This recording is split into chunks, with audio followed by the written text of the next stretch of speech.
If you're anything like me, you have probably been confused by the writing advice show, don't tell. Welcome to episode 2 of my series Writing Advice Breakdown. I'll link episode 1 where I broke down filter words in the description below in case you missed it, but today we are breaking down one of the most essential pieces of writing advice, show, don't tell.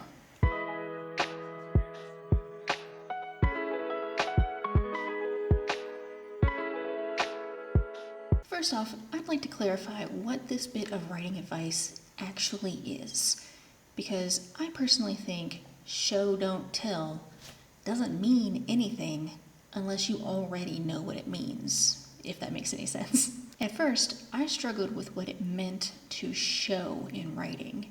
I thought, how do I show you something with just words on a page? And with telling, I was thinking, of course I'm telling. That's what books do. They tell you a story. So you see how that can be kind of confusing to some people, myself included. So now that I know what it means, I instead like to say it as describe, don't summarize. So hearing those words, you can actually kind of start to get the picture of what this writing advice actually means. You might get that this means instead of summarizing or explaining things to the readers, you'll want to describe the scenes in a way that allows the reader to experience what is happening. It's about giving the readers the freedom to use their imagination and to feel the emotions and experience what is going on in the story. You want them to be emotionally invested in what is happening. So how do we do this in practice? It's all well and good for me to say, describe it, versus summarizing it, but actually, how do you do it? So I have a few examples of a few different ways that you can do this. I've broken it down into 3 different ways. There could be more, I'm not sure, but these are the 3 that I usually go to.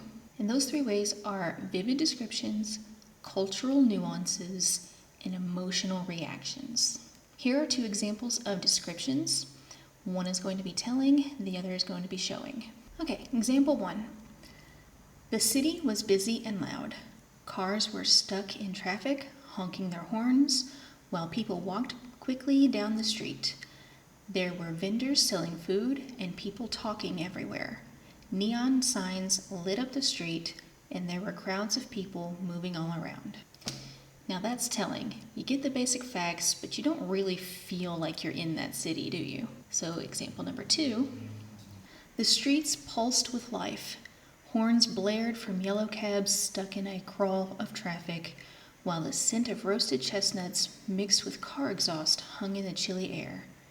Vendors called out to passers-by, their voices barely cutting through the hum of conversation and the rhythmic clack of high heels against the pavement. Neon signs flickered above, casting splashes of pink and blue onto the sidewalk, where crowds weaved in and out of each other's way like a well-practiced dance. This is showing. Here you are in the city. You can hear the sounds, smell the air, feel the crowd moving around you.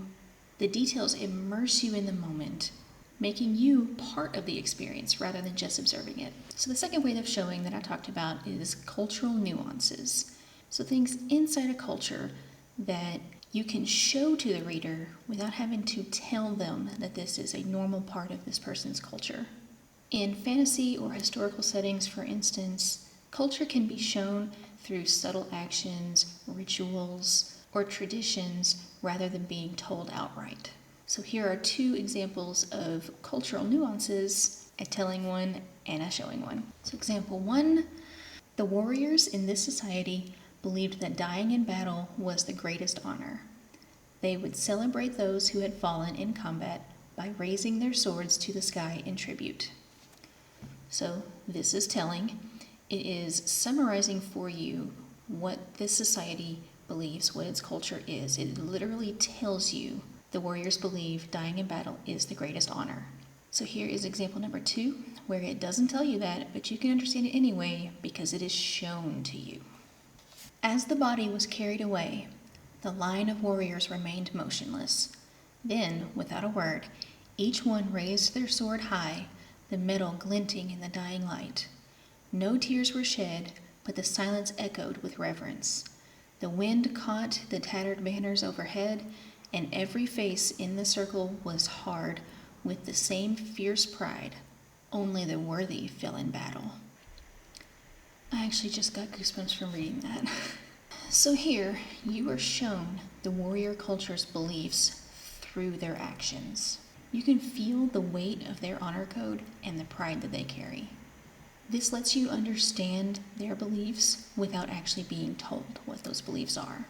Now let's talk about one of the most important ways that you should show, not tell, emotional reactions. So think about it this way. If I told you John felt sad, it's pretty straightforward, right? But it's telling. You understand that John is sad, but you don't feel the sadness. You don't connect with him. And as authors, we should want the reader to connect with the characters. That's what keeps them reading. So how do we do that? Let's go back to our examples. So here's example 1. What I've already said, there's not much more to it, just John felt sad. So example 2. John slumped on the edge of his bed, his hands limp in his lap. His breath hitched and his chest tightened with each shallow inhale. He stared at the photo in his hand, the edges worn from too many nights like this. The silence of the room pressed against him, thick and suffocating, as a single tear slipped down his cheek, unnoticed. By describing John's posture and physical reactions like his chest tightening, I'm showing you his sadness. You don't need me to tell you he's sad. You can feel it through the way his body reacts, through the stillness in the room around him, through the worn edges of that photo. It's these small, vivid details that make the emotion hit harder and become more relatable for the reader. So showing emotion is about physical cues mostly. If someone's nervous, they might bite their lip or fidget with their fingers or avoid eye contact. If someone's angry, they might clench their fists, raise their voice, or their face might turn red. These physical reactions help you convey the emotion of the character without ever having to tell the reader what their emotion is. Now, you might be wondering, if I show everything, won't my story get bogged down? Won't the pacing be just god-awful? Yep. That's where telling actually comes in handy. If every little moment were described in great detail, your book would probably become a 2,000-page monstrosity.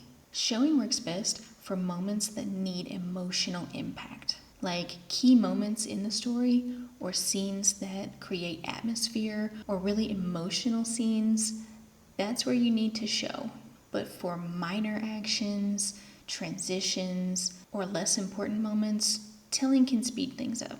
For example, you could say, "The day passed uneventfully," rather than saying, "After school I went home, I cooked dinner and did the dishes and brushed my teeth and went to bed."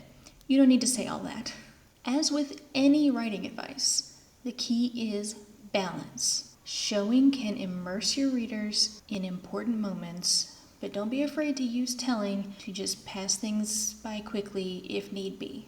So in summary, show don't tell is better thought of as describe, don't summarize, in my humble opinion.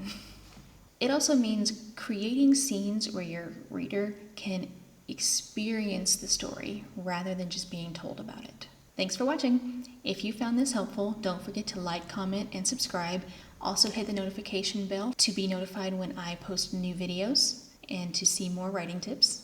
And hey, if you've got ideas for more confusing writing advice that you would like to see me break down, drop them in the comments and I'll give it a shot. Until next time, happy writing!